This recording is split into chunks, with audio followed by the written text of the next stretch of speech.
గుణవత్సు సంవత్సరాహ. ఇది కూడా చూడండి, గుణం కలిగిన వాళ్ళ పట్ల మాత్సర్య భావం కలిగి ఉన్నటువంటి వారు. నీచానురాగిణో మూఢాః సత్సంగతి పరాన్ముఖాః. నీచుల పట్ల అనురాగం ఉండడం అది కూడా చాలా దౌర్భాగ్యం. సత్పురుషుల పట్ల అనురాగం ఉండకుండా నీచుల పట్ల అనురాగం కలిగి ఉండడం. సత్సంగతి పరాన్ముఖాః. సత్సాంగత్యంపై సుముఖత్వం లేకపోవడం. తీర్థ సజ్జన సత్కర్మ గురుదేవ వినిందకాః. ఎవరు వెళతారో మొత్తం లిస్టు చెప్తున్నాడు. ఎందుకు చెప్తున్నాడండి? ఈ లిస్టు జాగ్రత్తగా పెట్టుకుంటే ఆ లిస్టులోకి చేరకుండా జాగ్రత్త పడతామని, మరి ఏమీ లేదు. ఇందులో ఏది మొన్నా రెక్టిఫై చేసుకోవచ్చు. తీర్థ సజ్జన సత్కర్మ గురుదేవ వినిందకాః. తీర్థముల్ని, సజ్జనుల్ని, సత్కర్మల్ని, గురువులని, దేవతల్ని నిందించేవాళ్ళు. పురాణ వేద మీమాంస న్యాయ వేదాంత దూషకాః. పురాణాల్ని, వేదాల్ని, వేదాంతాల్ని, మీమాంసాది శాస్త్రముల్ని నిందించేవాళ్ళు. హర్షితా దుఃఖితం దృష్ట్వా హర్షితే దుఃఖదాయకాః. అంత జగ్గా చెప్తున్నాడండి. ఏమి కవిత్వము! హర్షితా దుఃఖితం దృష్ట్వా హర్షితే దుఃఖదాయకాః. ఏడ్చేవాడిని చూసి ఆనందించేవాడు, ఆనందించే వాళ్ళని చూసి ఏడిపించేవాడు. ఇక్కడికి వెళ్ళిపోతారు. చూసారా? ఎక్కడికి దుష్టవాక్యస్య వక్తారో దుష్టచిత్తాశ్చయే సదా న శృణ్వంతి హితం వాక్యం శాస్త్రవార్తాం కదాపి చ. దుష్టవాక్యముల్ని వినేవాడు, దుష్టవాక్యాలను అనేవాడు, దుష్టమైన చిత్తం కలిగినటువంటి వాడు, అంటే దుష్ట ఆలోచనలు కలిగినటువంటి వాడు, హితవాక్యాల్ని, శాస్త్రవార్తల్ని విననివాడు. చూసారు? ఇప్పుడు ఇన్ని హితవాక్యాలు చెప్తున్నా కొందరికి విసుగు చిరాకు పుడుతుంది.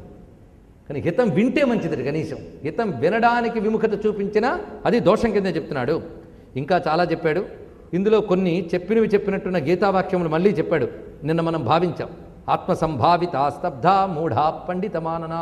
తనని తానే గొప్ప అనుకుంటూ, తనని తానే పండితులు అనుకుంటూ ఇతరులను అఘోరపరిచేటువంటి వాడు. ఇలాగా ఎందరున్నారు యా బహవః పాపిష్టాః ధర్మవర్జితాః గచ్చంతి యమ మార్గే రోదమానాది వానిసం. వాళ్ళందరూ ఈ రూటంతా ఏడుస్తూనే పెడతారు, అక్కడ ఏడుస్తూ అనుభవిస్తారు. సుమా యమదూతై స్తాడ్యమానా యాంతి వైతరణీం ప్రతి. వాళ్ళని వైతరణి వైపు లాక్కుపోయి అందులో ముంచుతారు. వాళ్ళు ఎన్ని రకాలుగా ఉంటారో అక్కడ వివరిస్తాడు. అంతేకాదు ఇంకొక మాట చెప్తున్నాడు. మాతరం ఏన మన్యంతే పితరం గురుమేవచ. ఇప్పుడు ఇందులో ఏది పాటించడం కష్టమో చెప్పండి. అంటే పాపాలు చేయకుండా ఇందులో చెప్పిన మంచి పనులు ఏది పాటించడం కష్టం చెప్పండి. ఇందులో ఒక్కడి కష్టమైంది లేదు. ఇష్టం కాలేదు అంతే. మంచి చేయడం ఇష్టం కాలేదు తప్ప కష్టం కాలేదు. ఇది ఒక్కడు గుర్తుపెట్టుకోండి. మాతరం ఏన ఏవ మన్యంతే పితరం గురుమేవచ. తల్లిని తండ్రిని గురువుని అవమానించేవాడు. ఆచార్యంచాపి పూజ్యంచ. గురువుని, పూజ్యుడైన గురువుని, పూజ్యులైన వారిని అవమానించేవారు. పతివ్రతాం సాధుశీలాం కులీనాం వినయాన్వితాం స్త్రీయం చజంతి ఏ ద్వేషాత్ వైతరణ్యాం పతంతితే. అంత చక్కగా చెప్తున్నాడు చూడండి. ఇక్కడ స్త్రీని, పైగా సౌమ్యురాలి, పతికి అనుకూలంగా ఉన్న స్త్రీని ఏడిపించేవాడు, బాధ పెట్టేవాడు, విడిచిపెట్టేవాడు, వీడు కూడా ఈ నరకానికి పోతాడు.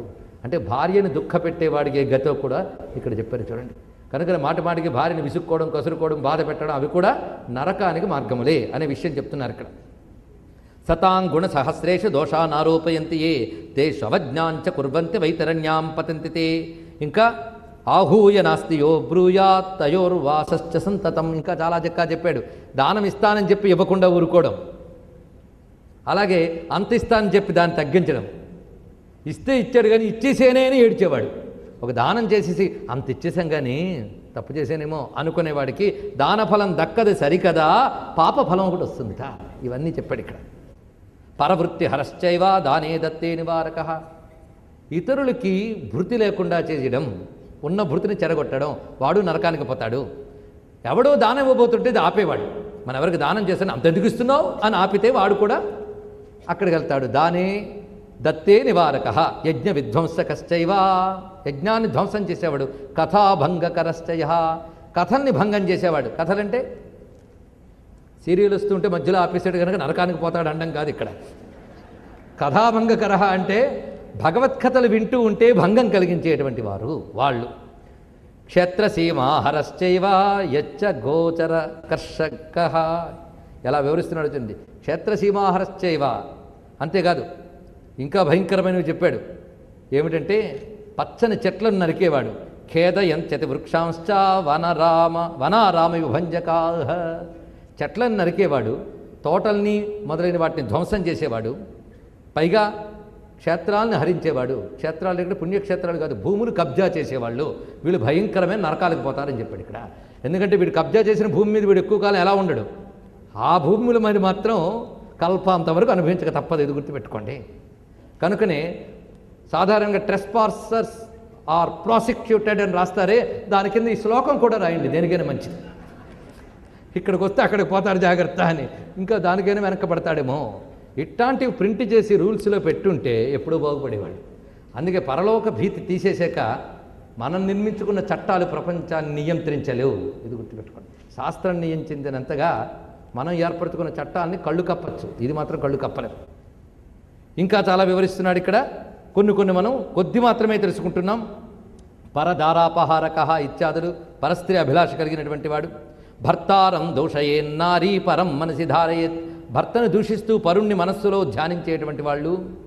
గౌర్యది నో దత్తా నోర్ధ్వదేహ క్రియాకృతా, ఆవుని దానం చెయ్యనటువంటి వారు. అదేవిధంగా ఊర్ధ్వదేహ క్రియలు ఎవరికి జరగవో వారందరూ నరకాలకు పోతారు సుమా.